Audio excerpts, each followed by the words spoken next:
Tom Williams from Citizens Coalition for a Safe Community. We're submitting a PRA request primarily for tree planting because I've noticed differences in how many trees we have, how many trees we're planting, and where they are, and the community's median household income. I live in a district that has $48,000 a year for household income, which is the national average. But 48,000 goes a lot longer, better in Kansas than it does in El Sereno. So we're quite concerned about where the trees are being planted, who's planting them, and how they benefit the local area. So we're quite concerned that, is there any preference going to the South Valley versus East Valley? Is there any preferences going west side versus east side? Boyle Heights versus Venice? So we want to see where, during the last 3 years, planting has occurred, how it's been funded, how much money is going into it.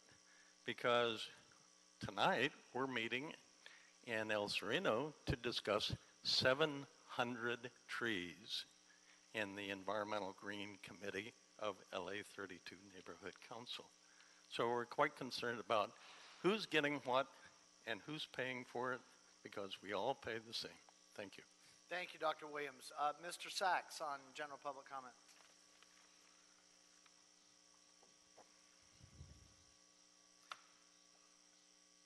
Got a lot of people waiting for you, Mr. Sachs. Yes, thank you. Good morning. Arnold Sachs. Glad to see everybody. Hope everybody had a good weekend. I somewhat agree with Dr. Williams. As a matter of fact, I spoke with somebody last week about trees, planting, and sidewalk maintenance because they kind of like run together. And because I've taken a lot of buses around, you know, one of the things you notice in parts of South Central LA, the sidewalks are pristine. There's not a lot of buckling like in some neighborhoods where you can see ski moguls. Maybe it's part of the planning process, the design process. I understand that LA is the king of designs, according to what Mayor Garcetti said. But there's really a reason behind that, because they don't want people tripping and falling in South Central LA and suing the government and collecting money. Whereas in other parts of the city, and maybe even the county, well, the county is different, but in other parts of the city, you trip and fall, you can collect big money, and insurance companies will come out, and lawyers will get all kinds of money, and everybody will be happy. But if you keep sidewalks in good condition, you don't have to worry about anybody tripping and falling. And on top of the tree planting, I believe Mayor Villaraigosa had a 1 million tree incentive program going. I'm not sure if it was a referendum, if it was what exactly it was, but he did propose planting 1 million trees in the city of Los Angeles to help in covering out greenhouse gases. And we keep hearing about replacements and all this and that, but we don't hear a plan for where these 1 million trees were going to go. Thank you. Thank you, Mr. Sachs. That'll close general public comment. Housekeeping item, there's been a request by the Bureau of Engineering to continue agenda item number 13 to Friday, January 10th, 2020. So without objection, we'll continue agenda item number 13 to that time, and we'll take the public hearing on that item at that time. Agenda item number 10 is a street closure request, Council District 5, Constellation Boulevard between Century Park East and Avenue of the Stars. It just says for 7 in the title. I'm assuming, well, we'll get to what 7 means in a moment. Recommending that the board first find that the board has reviewed and considered the information in the project draft environmental impact statement, environmental impact report transmittal number 1, and the project final EIR transmittal number 2. Secondly, find under the California Public Resources Code section 21166 and CEQA section 15162 on the basis of substantial evidence contained in the whole record that since certification of the EIR, there have been no changes with respect to the circumstances under which the temporary street closure being undertaken would require a subsequent EIR or supplemental EIR. Third, adopt the March 2012 Mitigation Monitoring and Reporting Program. That's Appendix 1 of the final EIR, prepared by the Los Angeles County Metropolitan Transportation Authority, that's Metro, as it pertains to construction impacts. Number 4, find under CEQA Guidelines Section 15091 that changes have been incorporated into the project which substantially lessen the significant environmental effects as identified in the final EIR. And further, find that there is no feasible alternative or additional feasible mitigation measures within the board's powers that would substantially lessen any significant effect the project would have on the environment. Number 5, adopt the attached CEQA findings of fact and statement of overriding considerations, that's transmittal number 3, as it pertains to the temporary street closure, and find that the economic, social, technological, and other benefits of the project outweigh its significant and unavoidable impacts. Number 6, the West Side Purple Line Extension, Section 2, Post Notice of Determination, extension of temporary full closure of Constellation Boulevard from 15 months to 22 months, so that answers our mystery on the number 7. That would be 7 months. Dated November 19, 2019, transmittal number 4. Number 7, specify that the Metro Transit Division of the Bureau of Engineering, located at 1149 South Broadway, and the board located at 200 North Spring Street, and other relevant City of Los Angeles departments are custodians of the documents or other material which constitute the record of the proceedings upon which the board's decision is based. And number 8, approve the request to extend the existing temporary closure of Constellation Boulevard between Century Park East and Avenue of the Stars for 7 months, starting Monday, December 23rd, 2019, that's a week from today, and ending Thursday, July 23rd, 2020, subject to the conditions identified within the report. Mr. Sachs, you had a card in on number 10. I don't want to do it after the report. You can do it now.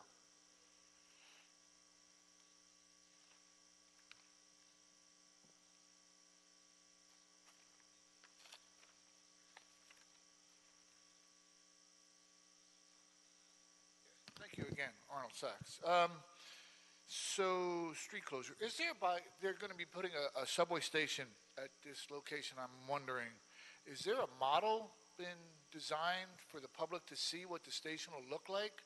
There's a lot of stations in this system, and pretty much all of them, and excuse my French, suck.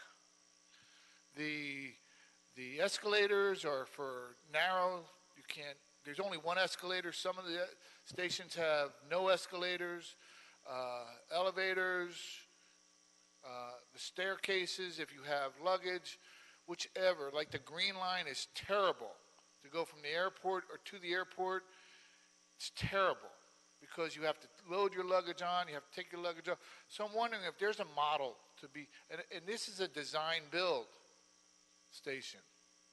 And maybe they could look at some of the stations, even though they suck, but maybe they could use some of the stations for the homeless people when it rains, and they could somehow use the ones that are existing to let people stay in the stations at night so they don't get soaked. And by the way, when the purple line and the red line were first built or first proposed, the red line was the line when went westward to the beach. And after what, almost 50 years, we're getting to Beverly Hills. Progress is slow but sure. And they changed the colors because people complained about, quote unquote, the redlining that always occurred in Los Angeles before it became a modern city, if you want to use that term, or model city, if you want to use that term. Again, another model, because we have a lot of designers. We have designers at UCLA, and we have designers at USC, and we have designers everywhere. So how come everything turns out to be so crappy? Thank you. That's right. Mr. Hsu. Morning. Larry Hsu from the Bureau of Engineering, Metro Transit Division. The West Side Purple Line extension is divided into 3 sections. The Metro Section 2 extends the subway from Wilshire La Cienega Station within the city of Beverly Hills, westward 2.5 miles along Wilshire Boulevard, ending within the city of Los Angeles limits in Century City near the intersection of Century Park West and Constellation Boulevard. Purple Line 2 project is scheduled to be completed in the fall of 2025. Street closure before you is an extension of an ongoing street closure which has been in place since September 2018. Metro and its contractors, Tuda Perini and O&G. Can't hear me? Okay. Thanks. Is this better? Where were we? And O&G Industries are requesting to extend the existing temporary closure of the Constellation Boulevard between Century Park East and Avenue of the Stars for 7 months, beginning December 23rd, 2019, and ending July 23rd, 2020, to facilitate the assembly and launch of the tunnel boring machine and launch box. The excavation of the launch box has been delayed due to utility conflicts with DWP, water, and power lines. All major construction approvals associated with the work in this closure have been approved. As part of this request, California Environmental Quality Act memo was completed to analyze the additional traffic impacts of the additional 7 months of street closure. The conclusion of the memo was that this extension would not result in any new significant environmental impacts or an increase in the severity of impacts from the previous closure duration. Metro has stated that they are committed to providing advance notice and mitigating construction impacts in the Century City neighborhood in advance of the construction activities and during the life of the project. Council District 5 has also communicated that they support the peak hour exemption and the holiday moratorium exemption for the extended closure. The LAPD noise variance permit has been approved for November 22nd, 2019 to February 22nd, 2020. This concludes my report. If you have any questions, I have representatives from Metro, TPOG, LADOT.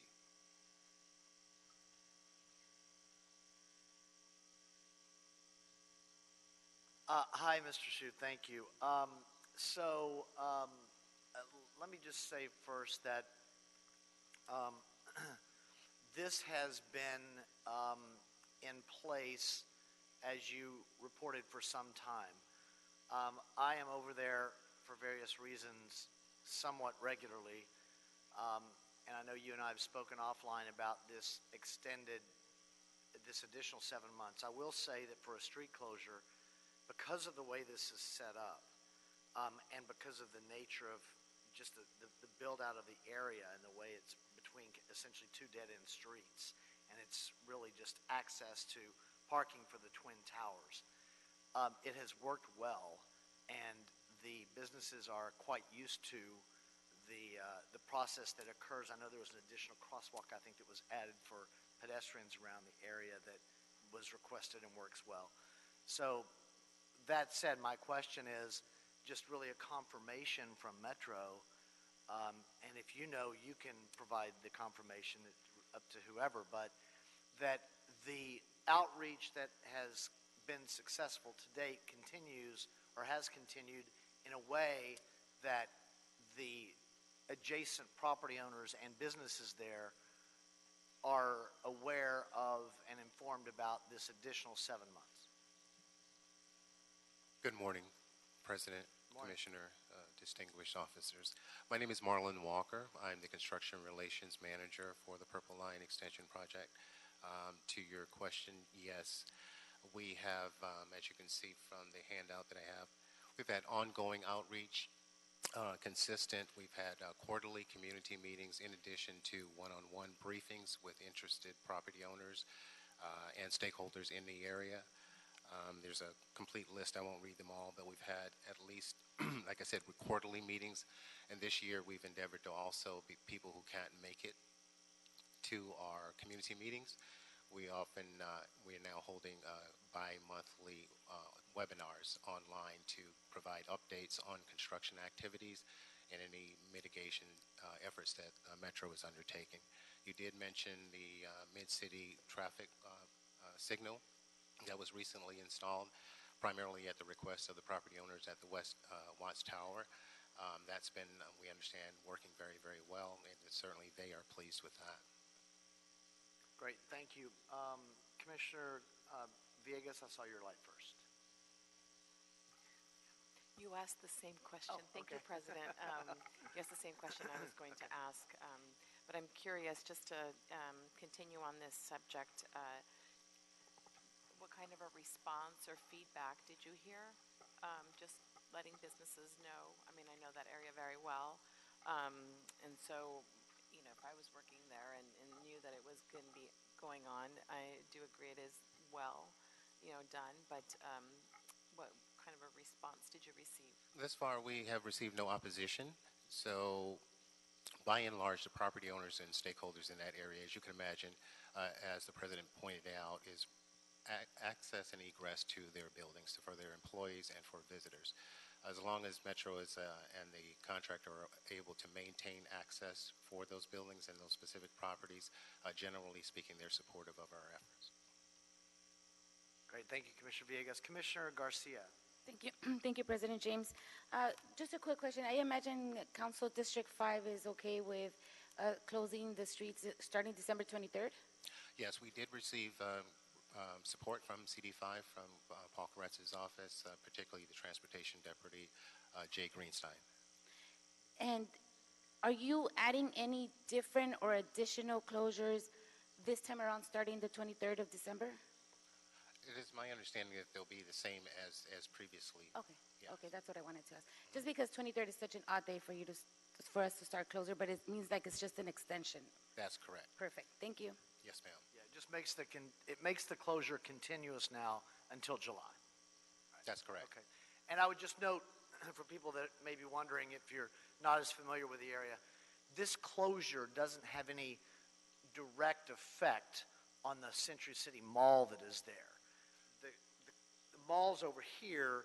The closure really is off of it's in the middle of the block, and it's just an entrance into the Twin Towers parking garage.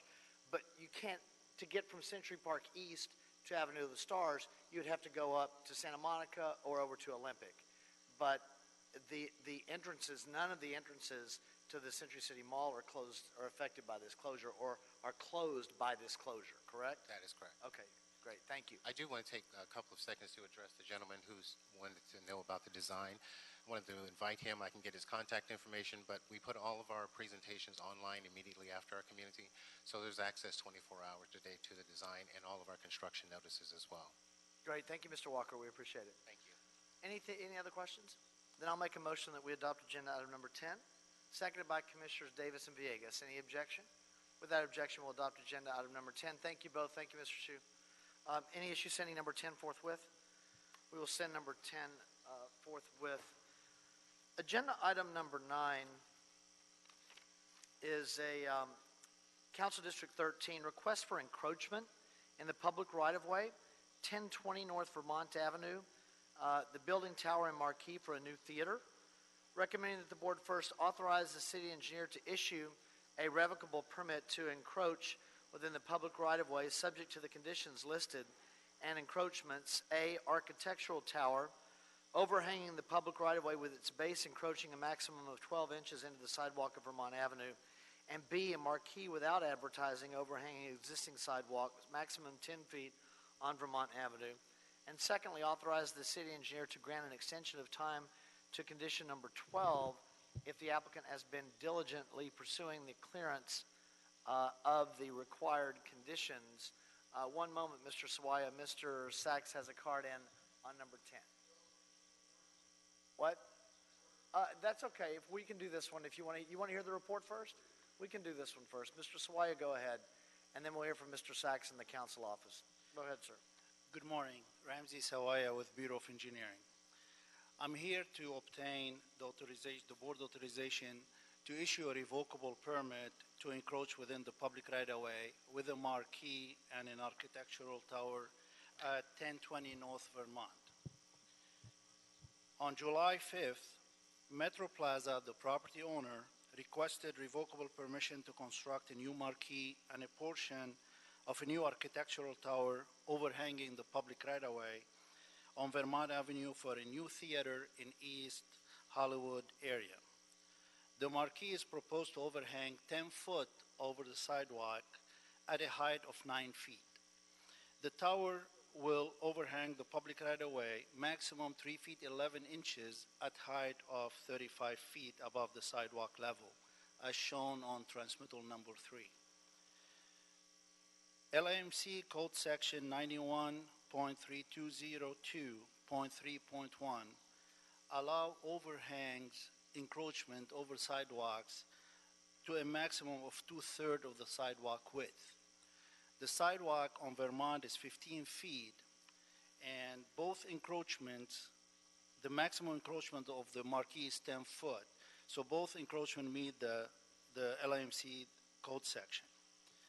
Also, the owner requested advertisement on the marquee. LIMC code section 67.02A forbids advertisement within the public right-of-way. We have consulted the city attorney, and on this one, we're going to allow advertisement to be limited only to the events of the theater. Which is consistent with other theaters Right. in town, yes. Correct. We have consulted CD13, we have notified them. They support the project, they're on board, and they do fully support the project. This permission or our conditions requires the approval of the Board of Cultural Affairs, Department of City Planning, and the Department of Building and Safety. This concludes my report, and if there is any question, I'm more than happy to answer. Thank you, Mr. Sawai. We'll take our speakers and go from there. Mr. Sachs on number 9.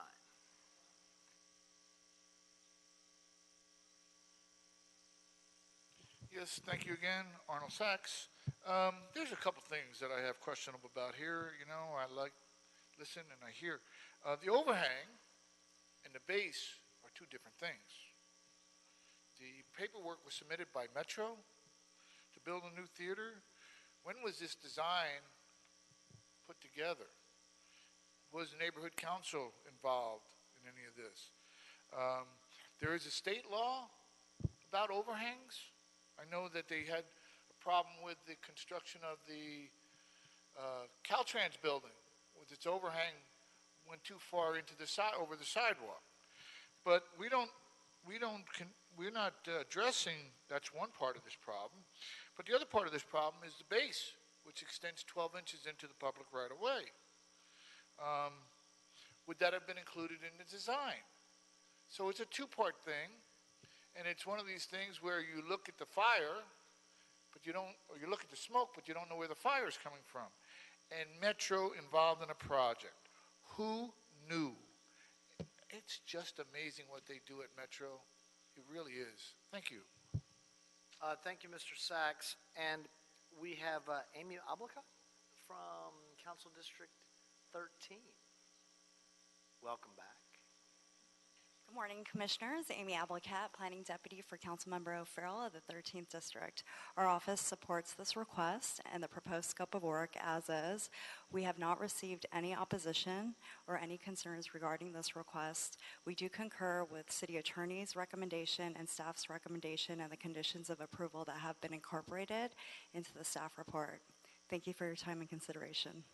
Thank you. And Amy, I would only add that just some of the communication that I've had kind of anecdotally at events that I've attended in the council district, I know that there's support in the community for this as well, just from what people have said to me, and no one has come to us with any opposition. So Exactly. thank you. I'll Thank add you. that. Thank you. Any questions for Mr. Sawaya regarding this agenda item? Then I'll make a motion that we adopt agenda item number 9, seconded by Commissioners Caloza and Garcia. Any objection? Without objection, we'll adopt agenda item number 9. Thank you all. Any issue setting number 9 forthwith? We'll send number 9 forthwith. We have a tree removal. Number 3, thank you. I knew we had a tree removal. I couldn't remember the number. Council District 1, tree removal, Pasadena Avenue pedestrian connection to the Gold Line Heritage Station. Recommending that the board first find that the tree removal classifies as operation, repair, maintenance, or minor alteration of existing street, sidewalk, and gutter, involving negligible or no expansion of use beyond that previously existing, and does not involve the removal of a scenic resource. Secondly, that the action is exempt under Article 3, Section 1, Class 1, Category 3, existing facilities, sidewalk repair, or maintenance of the city's Environmental Quality Act. from 2002. And 3, that none of the exceptions to the use of a categorical exemption as set forth in Section 15300.2 of the state CEQA guidelines apply. And secondly, review and approve the tree removal permit request for 6 trees, which include 1 silk oak and 5 bottle brush trees. For the reconstruction of an off-grade public sidewalk, tree replacements are required. On agenda item number 3, Dr. Williams. Dr. Williams, on number 3.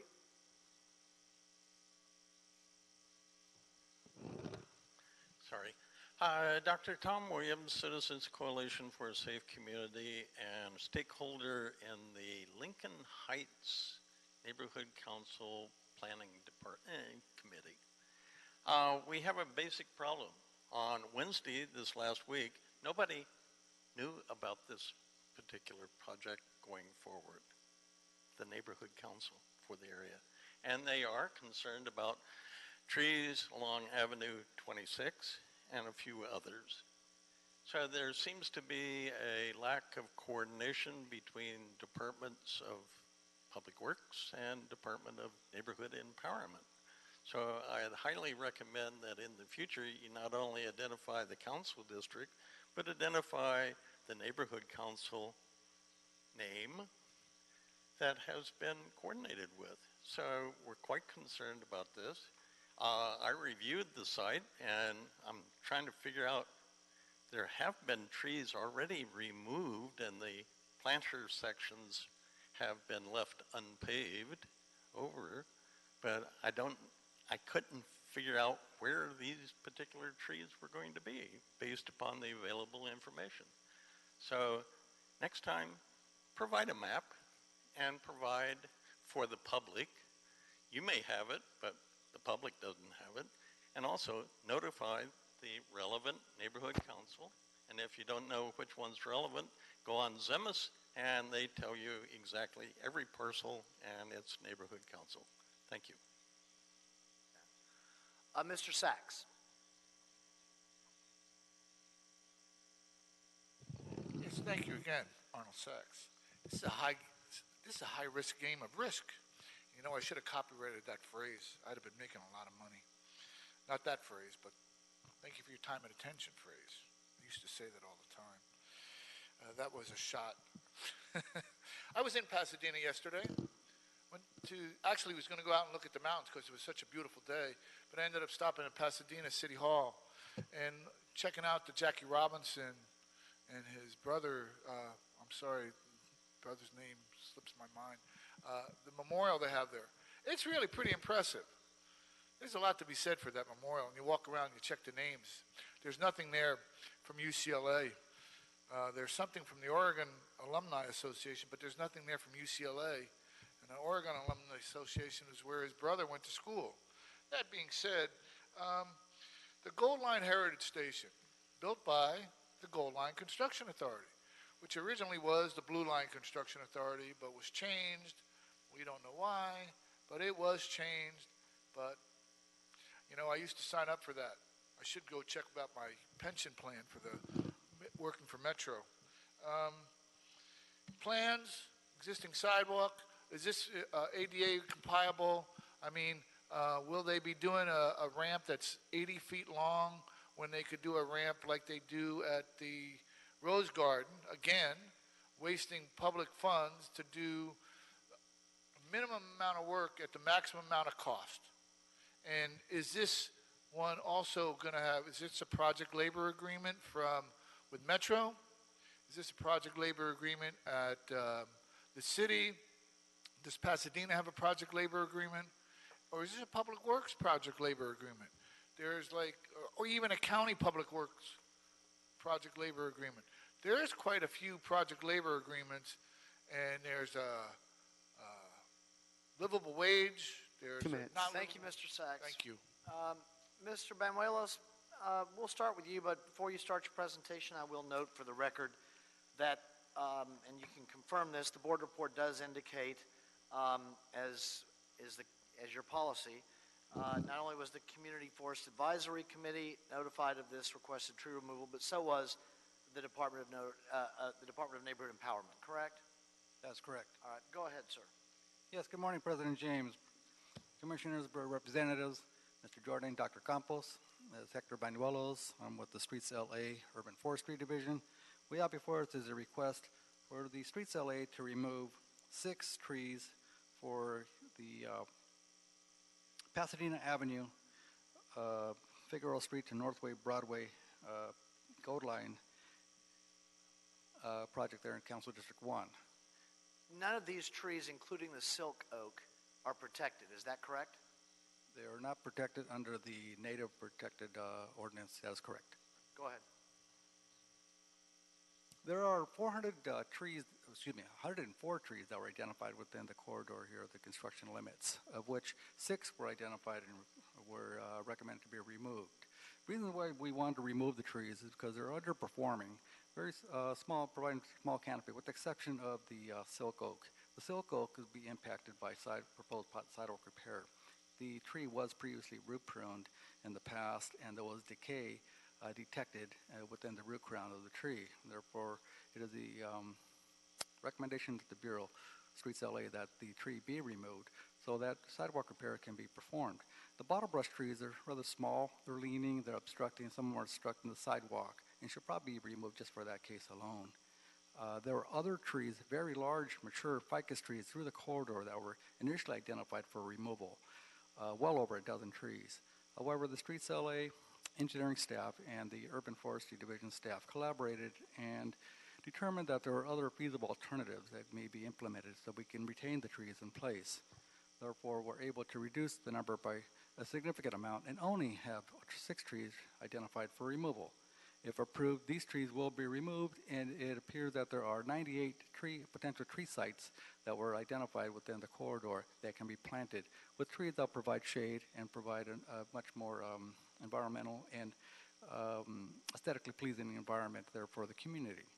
The Department of Neighborhood Empowerment, the Council District 1, and the CFAC, the Community Forestry Advisory Committee, were informed of the tree removal permit request.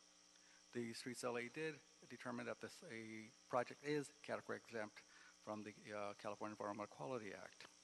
And if approved, as I previously mentioned, there is opportunity to plant 98 24-inch box-sized trees along the corridor. Any questions? Thank you, Mr. Banuelos. Any questions at all? I don't have any questions from the report. I'll make a motion that we adopt agenda item number 3, seconded by Commissioner Villegas. Any objection? Without objection, we'll adopt agenda item number 3. Thank you, sir. Thank you. Any issue sending number 3 forthwith? We will send number 3 forthwith. Agenda item number 4, Transportation and Contract Administration, Council District 3, budget increase and change order, traffic signal at Van Alden Avenue and Victory Boulevard, KDC Incorporated doing business as Dine Electric, recommending that the board amend the construction funding for the Vision Zero Phase 28 Metro Blue Line improvements and Highway Rail grade crossings improvements and the I-5 Corridor Transportation Improvements Project, and increase the contingency by $222,148 plus 15% contingency as discussed in the accompanying board report.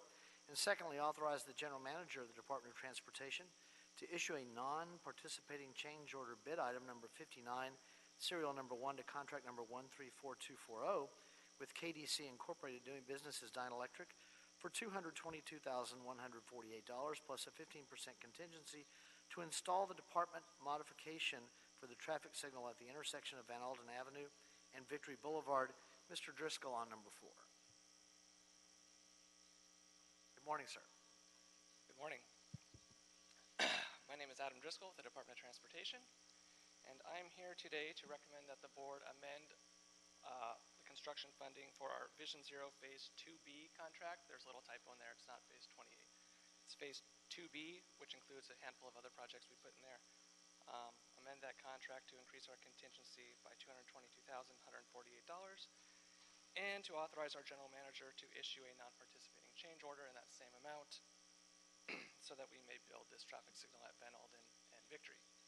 A little background on this signal we want to build. A while back, Councilman Blumenfeld's office, Council Office 3, contacted us requesting that we conduct conduct a study and investigate the feasibility of putting a marked crosswalk at this intersection. About 200 or 300 feet north of this intersection is access to the LA River bike path. And currently there's no traffic control device, no crosswalk there. You have to go a quarter mile in either direction on Victory to even access this LA River access point. So the department conducted a study and determined that not only was a crosswalk justified, but a full traffic signal would be the safest and most accessible improvement to put here to serve the needs of the council office and the people in that area. So yeah, we felt this would improve safety for bicyclists and pedestrians. The study revealed people were crossing there anyway to avoid walking quite a distance in either direction to cross.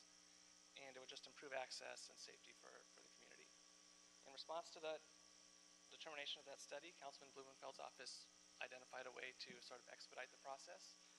And they put forth a council motion moving that CRA LA excess bond proceeds be made available from the Reseda Canoga Park redevelopment project area. And that motion made its way to the CRA LA Bond Oversight Committee, and they ultimately approved that and pushed it towards, well, I'm going to say this, on February 15th, City Council approved the Bond Oversight Committee's report that instructed DOT to issue the non-participating change order to an existing traffic signal contract, and that's what we're doing with this board report. Do you have any questions? Great, thank you, Mr. Driscoll. I think the attachments are all there as well and pretty self-explanatory. I'll make a motion that we adopt agenda item number 4, seconded by Commissioner Davis and Villegas. Any objection? Without objection, we'll adopt agenda item number 4. Thank you, sir. Thank you. Any issue sending number 4 forthwith? We'll send number 4 forthwith. Agenda item number 5, Council District 6, requested contract acceptance, Donald C. Tillman Water Reclamation Plant screw pumps procurement, CIP 6212, recommending that the board accept the contract. Mr. Ollinger. Good morning. John Ollinger, Bureau of Contract Administration.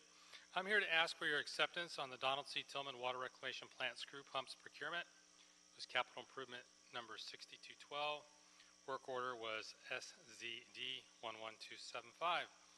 This contract was executed by your board on December 10th, 2014 in the amount of $3,805,028. The construction was completed on March 22nd, 2018 by Spans Babcock Inc. under contract number C 124972. This project provided for the procurement of 8 screw pumps, gearboxes, and motors for the Donald C. Tillman Water Reclamation Plant. The project was awarded for $3,805,028 with a contingency of $190,252, giving a total authorized budget of $3,995,280. 10 change orders were issued, increasing the contract amount by $46,756.29, bringing the total cost of this project to $3,851,784.29. The project was completed at 1.23% above the awarded amount and 3.59% below its authorized budget. The contractor has complied with the equal employment opportunity and labor compliance requirements of this contract. There were no funds disputed or withheld. Therefore, no funds are due to the contractor. Are there any questions? I don't have any questions. I don't see any others. I'll make a motion that we adopt agenda item number 5, seconded by Commissioners Garcia and Davis. Any objection? Without objection, we'll adopt agenda item number 5. Thank you, sir. Any issue sending number 5 forthwith? We'll send number 5 forthwith.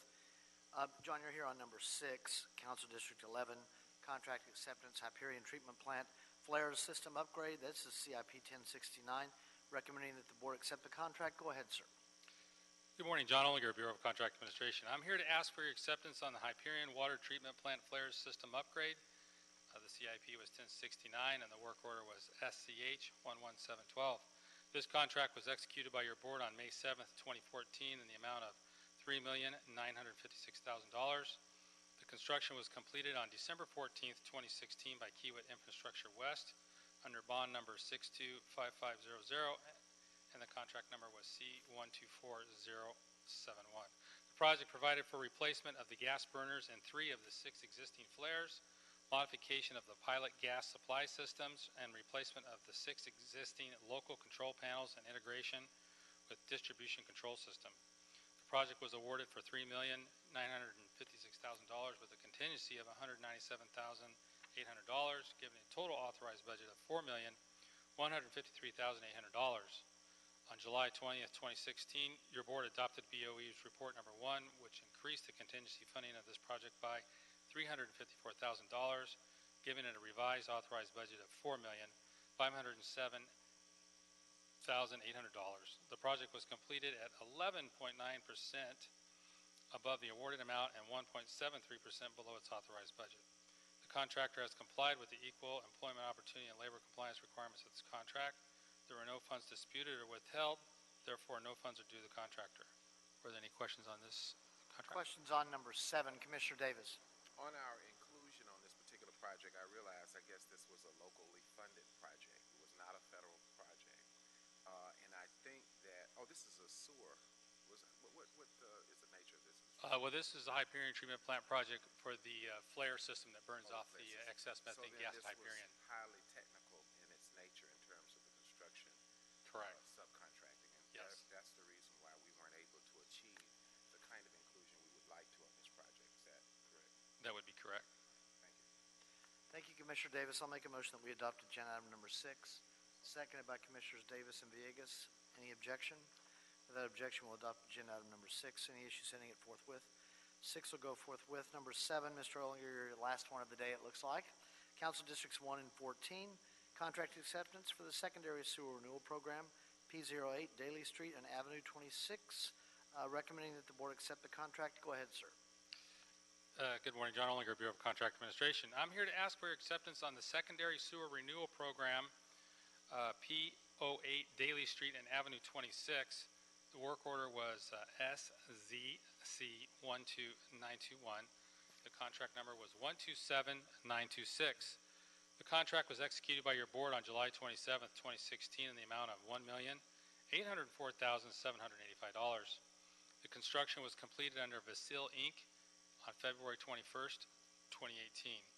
The project consisted of removing and replacing and/or rehabilitating over 3.435 miles of 6-inch, 8-inch, 10-inch, and 12-inch sewer lines in the Lincoln Heights area to upgrade the structural capability of the sewer lines and to correct various deficiencies in the sewer collection system. The project was awarded for $1,804,785 with a contingency of $180,479 for an authorized budget of $1,985,264. 40 change orders were issued, decreasing the contract amount by $121,611.77, bringing the total project cost to $1,683,173.23. The project was completed at 6.74% below the awarded amount and 15.22% below its authorized budget. The contractor has complied with the equal opportunity and labor compliance requirements of the contract. There were no funds disputed or withheld, therefore no funds are due to the contractor. There are no unresolved property owners' complaints in connection with this project. Were there any questions on this project? Any questions on number 7? Commissioner Davis? Can you discuss for us the business inclusion, our MSM? Were we able to achieve our MSM on this project? Were we able to, I don't know if I can answer that one or not. This was a small project in the SSRP project. So your question was, did we? Minimum subcontracting. This is there. The project was advertised at an anticipated petition level of 4% MBE, 2% WBE, 25% SBE, 8% EBE. Okay, so the contract was awarded with the bidder's pledge. The actual petition labels perceived was 13.72% MBE, 0% WBE, 10.12% SBE, and 10.12% EBE. The mandatory subcontracting minimum for this project was 25%, and the contractor achieved 25.17% of that. So, did that answer your question? Yes, sir. Came pretty close. Yep. All right. Then I'll make a motion that we adopt agenda item number 7, seconded by Commissioner Caloza. Thank you, sir. Thank you. Any issue sending number 7 forthwith? We'll send number 7 forthwith. Thank you. Thank you. Agenda item number 1, task order solicitation number 57, pre-qualified on-call civil engineering services consultants list, HDR Engineering Incorporated, recommending that the board authorize the city engineer to issue the task to HDR Engineering Incorporated from the pre-qualified on-call civil engineering services consultants list to provide program management, financial management, and technology design and construction management services for the sidewalk repair program as stated in TOS number 57 with a budget authority of $8,100,000, which includes contingency. Mr. Vega.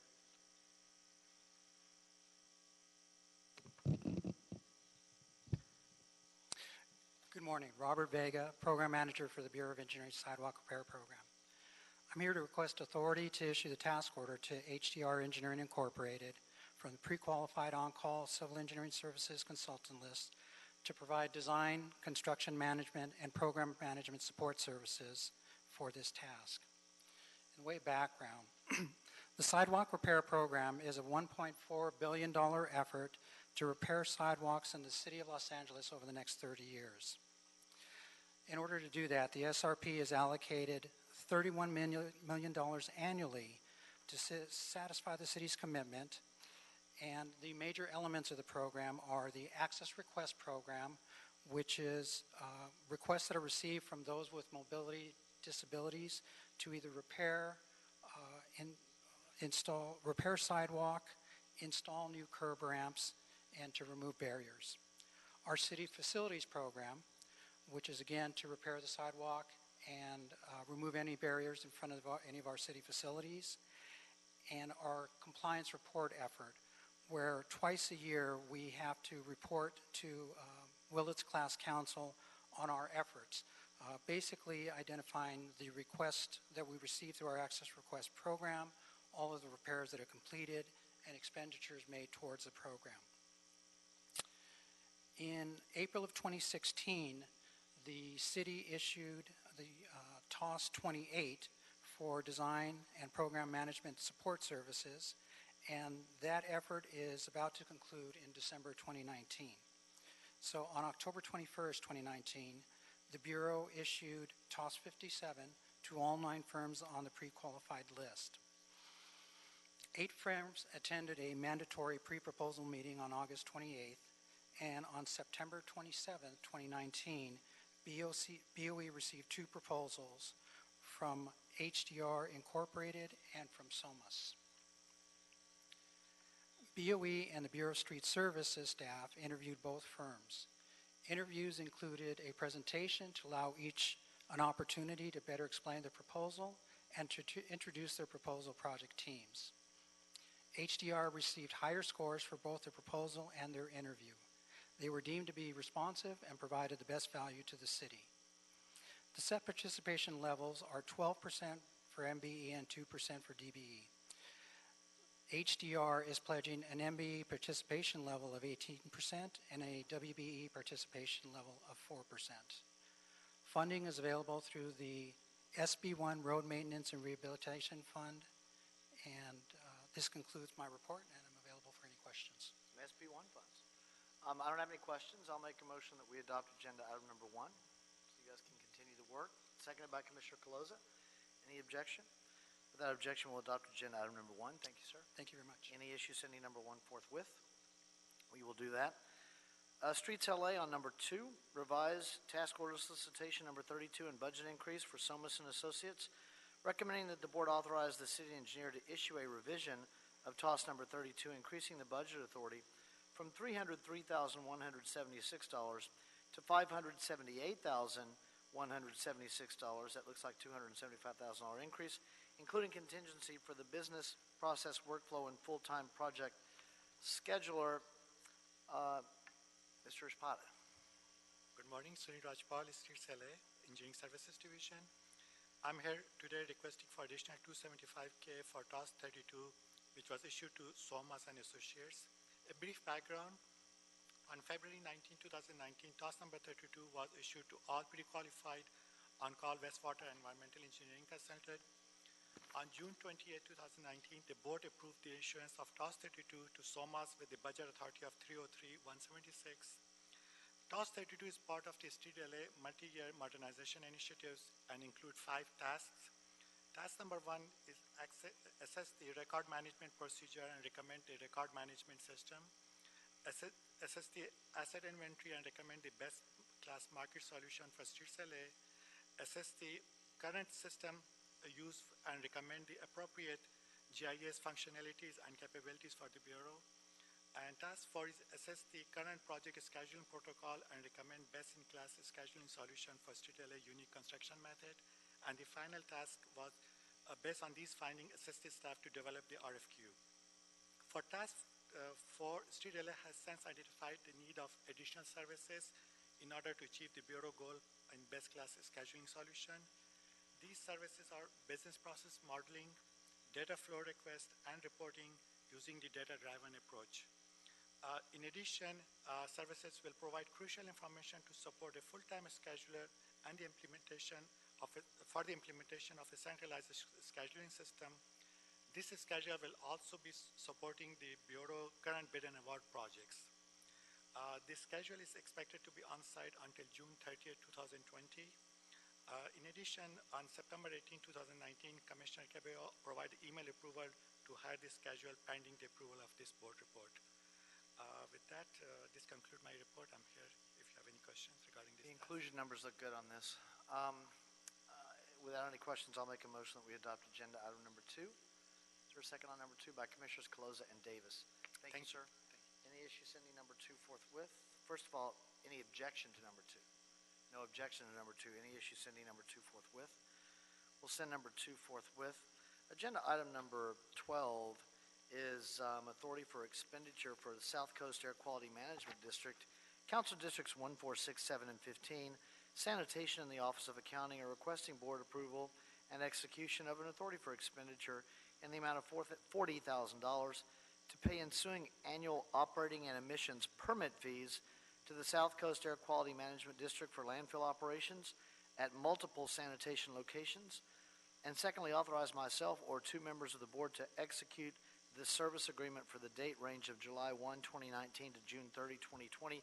That's the current fiscal year, and the appropriation departments and such is listed on the agenda notice as well. Mr. Sachs, you have a card on number 8.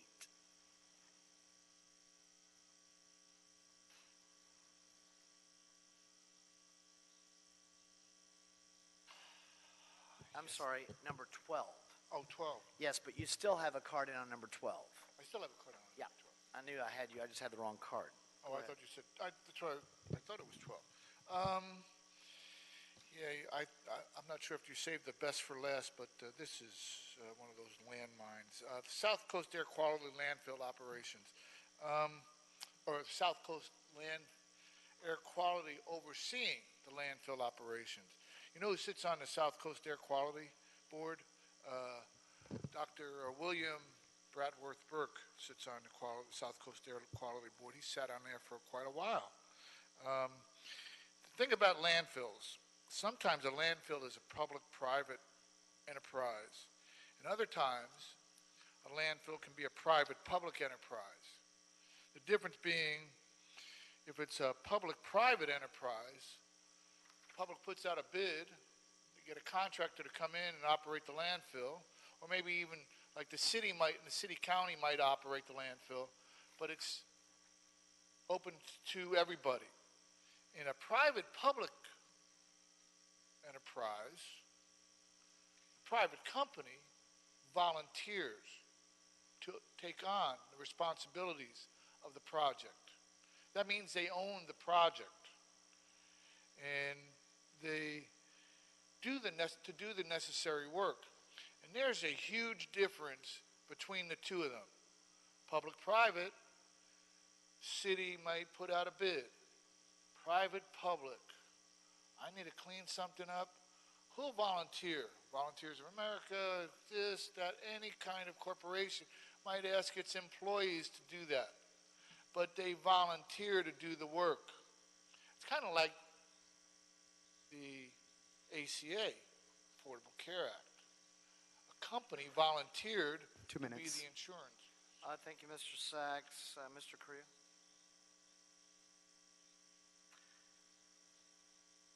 Looks like we're paying an increase to pay for our permits.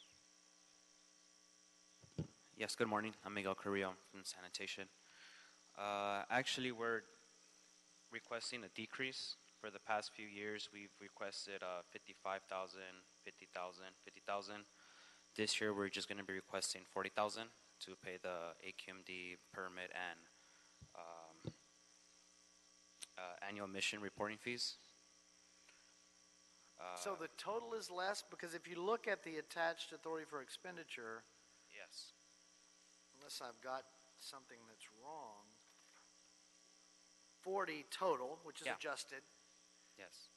It says for increase needed to pay ensuing annual operating and emissions permit fees, but the actual annual amount went down.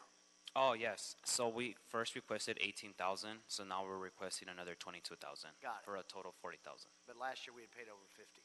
Yeah, we didn't. Okay. Yeah. Any questions? I think we got that cleared up. I'll make a motion that we adopt agenda item number 12, seconded by Commissioner Garcia.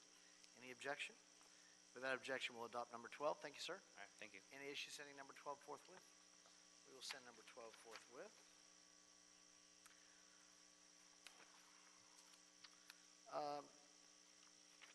Mr. Cirillo, you're here on number 11, a sole source procurement for the Los Angeles Glendale Water Reclamation Plant Preliminary Treatment Improvements Project, recommending that, this is in Council District 4, recommending that the board authorize the city engineer to sole source the selection of 3 Rockwell Automations Allen Bradley variable frequency drives for an amount not to exceed $255,000 for the Los Angeles Glendale Water Reclamation Plant Preliminary Treatment Improvements Project, and secondly, authorize the city engineer to negotiate a price agreement with Rockwell Allen Bradley for the above referenced variable frequency drives, which will be procured and installed by the general contractor that's awarded the construction project.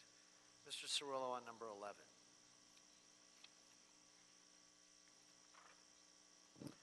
Good morning, Mike Cirillo with the Bureau of Engineering. This sole source request is part of a larger project that we're currently in design on. This is about a $7.5 million project that we're designing, and the VFDs are just one component. This project is the preliminary treatment upgrades, and we're going to replace influent pumps, VFDs, grid pumps, control valves, flow meters, and other related equipment that have reached the end of their useful life at the LAG plant. So the VFDs are a large piece of electronic equipment which allow us to throttle our pumps up and down at variable speeds. Instead of running pumps at a constant speed, the VFDs allow us to save energy by reducing the pump speed when the flows are low and increasing when they're high, and they're just an energy efficient way to run the pumps. The existing VFDs are 40 years old, so we're having difficulty getting parts for those, and they're not reliable. In fact, one of them is not even functioning. So with this project, we hope to upgrade all of the preliminary treatment improvements equipment along with the VFDs. Now, we're recommending the sole source of Rockwell Allen Bradley for a few reasons. We have about 60 of these pieces of equipment installed throughout the wastewater program. This provides for consistency of training and spare parts, and the Bureau of Sanitation supports this sole source, and they're very familiar with that piece of equipment, and it just allows for more streamlined operations and maintenance when they work on the same piece of equipment instead of a lot of different vendors. And Rockwell has a proven track record of being responsive to our needs. They come out for service calls when needed, and they're a very reliable piece of equipment. The sole source amount is not to exceed $255,000, and that equates to about 3.5% of the total construction value. And that concludes my report. Thank you, Mr. Cirillo. Commissioner Villegas. Thank you, President. Just a quick question, and if you can give me just a little bit of clarity. So there's no other business other than Rockwell that can provide the same? No, there are. There are. There are other companies that provide VFDs. The same. But you're going with them because you have used equipment that would be consistent when you get these VFDs? Let me reword that. Yeah, can you You have equipment currently from Rockwell? We have 60 over 60 Rockwell VFDs throughout the wastewater program. Yes, and the existing VFDs are made by General Electric, but we're requesting, since we're upgrading them, to go with Rockwell to match, what we have Same. widely deployed throughout the wastewater program. Okay. And any other business wouldn't be comparable to what you would have? Well, like I said, there's other vendors that provide VFDs. The problem is it doesn't allow us to provide consistency in parts and training and working with a single vendor. And for the Bureau of Sanitation to have to deal with multiple vendors when they're trying to keep a wastewater system online, it makes it difficult. So since Rockwell is a proven piece of equipment, they're recommending that we go with that. We would be taking somewhat of a risk going with somebody else because we're not sure if it's going to be as reliable, it's going to be compatible with existing equipment, it's going to communicate with the DCS as effectively. So we would almost have to test one out before we took a chance to replace Rockwell with something else. Okay. I'm just asking because, I'm like 2.5 months in, and it seems that, we've seen several of these, and so it's in the same justification. Yeah, and you will find in the wastewater program there is quite a few sole sources. I understand, but just for parity and for transparency. Sure. That's why I'm asking these questions. So I just wanted to ensure that we're also protected. Of course. I'm not trying to come out of left field on this. Sure. But No, just I appreciate that. feel that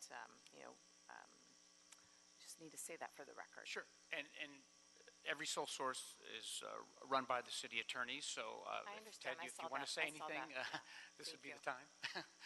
Well, I always ask every sole source agenda item for an oral confirmation on the record by the city attorney, so he's going to get that chance. Yeah. I was expecting that. So, yes. Standardization, which is what the Bureau is doing here, and it's both Bureau of Sanitation and Engineering are bringing this recommendation jointly. So the standardization is one of the acceptable exceptions to the otherwise general rule under the Public Contracting Code when we specify a particular manufacturer, and then in the specifications it says or equal. It's that or equal, which is our default, that we're opting out of now. And the justification for the standardization of the equipment across our program is one of the acceptable ways to deviate from that general rule that says you can specify something, but then you always have to say or equal.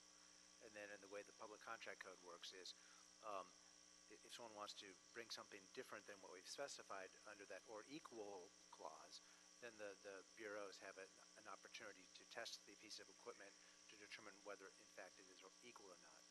But in this case, because of the effort to standardize, and it's a perfectly legitimate reason to do that, we would recommend that the board accept the Bureau's recommendation here, which is a recognized exception to the otherwise general rule that you have to specify something but then say or equal.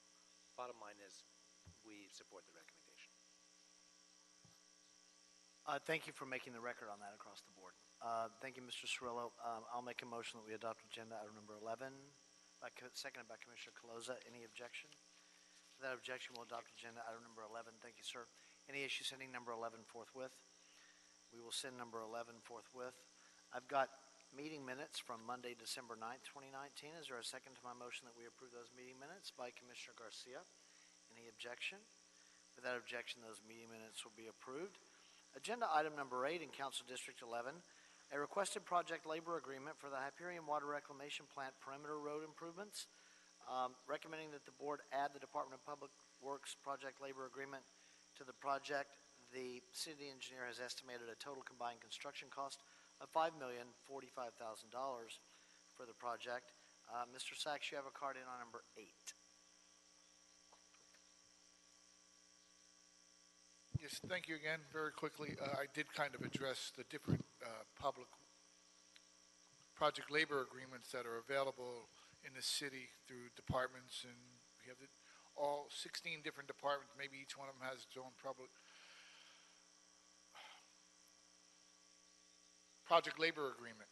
My other question regarding this, do these project labor agreements favor LA County construction and small businesses, or I know that several years ago when the city was facing bankruptcy, there was a push to make things locally, and they did all kinds of things versus out of state, and it's not the other thing. And so they decided that the borders would be the state of the California or the Republic of California, whichever one you choose. And so they canceled a lot of contracts that were outside of the Republic. So I'm wondering, with the small businesses and the disadvantaged businesses and the businesses that employ veterans and the businesses that don't employ veterans and the handicapped businesses and all the 16,000 different categories, do these project labor agreements again benefit LA County, or are they more biased towards other counties because the projects are actually going into LA? And I don't mean to be racial or racist or whatever you want to say about that, but people in LA also need jobs, and that's, if you're spending the money, you're spending LA taxpayer money, then LA tax residents should be getting the jobs. We need to have better representation. Thank you. Thank you, Mr. Sachs. Michelle Ruiz, welcome. Good morning, President James. Good morning, Commissioners of the Board. I am Michelle Ruiz, representing the Bureau of Contract Administration, and I am here to make the recommendation to add the Department of Public Works Project Labor Agreement to this project. The City of Los Angeles will advertise the Hyperion Water Reclamation Plant Perimeter Road Improvements Project. The project is located in Council District 11. The city engineer has an estimated total cost of construction at over $5 million. The HWRP Perimeter Road Improvement Project will install retaining structures, concrete curb, gutter, vehicular rails, and riprap erosion protection, the removal, haul away, or compacting of subbase, the removal and haul away of existing chain link fence, as well as installation of new chain link fence, grinds of asphalt, and pavement of the entire roadway with new asphalt, and landscaping, which will include hydroseeding of any exposed soil after the completion of construction. The Department of Public Works Project Labor Agreement and the Public Infrastructure Stabilization Policy provides numerous benefits to the city during the construction of public works projects.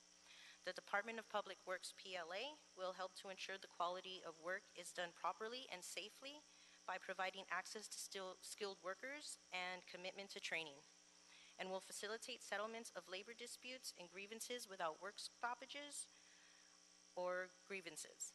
All this assuring that the project is done in a timely manner and within budget. The Department of Public Works PLA and the policy will help maximize economic benefit for Los Angeles residents and communities. Previously completed Department of Public Works PLA projects have created an average of 13 jobs per 1 million. Based on this average, the HWRP Perimeter Road Improvements Project could potentially establish 66 jobs. Adding the Department of Public Works PLA to this project will ensure that construction work includes targets for hiring local residents, local apprentices, and transitional workers. These efforts will be monitored closely by the Bureau of Contract Administration. That concludes my report. I am available for questions. Thank you, Ms. Ruiz. Commissioner Davis. I wanted to ask about our planning for the demographics of these workers for the project labor agreement. You did mention, in fact, that they will be local. And in terms of the various disciplines we need, we are charting out, how many carpenters we need, how many laborers we need, and that kind of thing. Could you tell us a little bit more about how we go about looking at the various demographic areas in which we will choose individuals for the labor agreement? Is there such a thing? I would need to look into that and get back to you with that response. Thank you for that. Commissioner Garcia. Thank you, President James. My questions are along the line. First and foremost, thank you. Your presentation was great. Thank you for making this project come into the project labor agreement as well, because I fully support it because of the additional jobs we're bringing. So 66 jobs is 66 families out in our community that will potentially have an opportunity more of economic for their family. So I'm very happy about that. But my question is probably a technical one, is how do folks know, or how does the company outreach, where do you get these new workers coming into the workplace? Or how would somebody know that, hey, there's a project happening in my area and I can potentially work there? If I believe that the project will be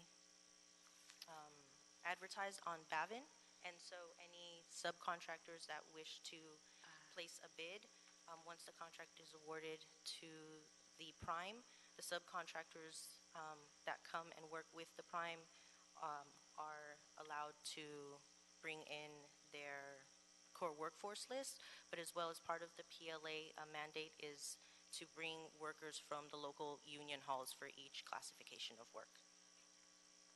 Do we also make it a point that it be City of LA residents that get these Yes. jobs? Okay. Yes. Okay, perfect. Yeah, there is an emphasis for local hires as well as local apprentices of the city of LA.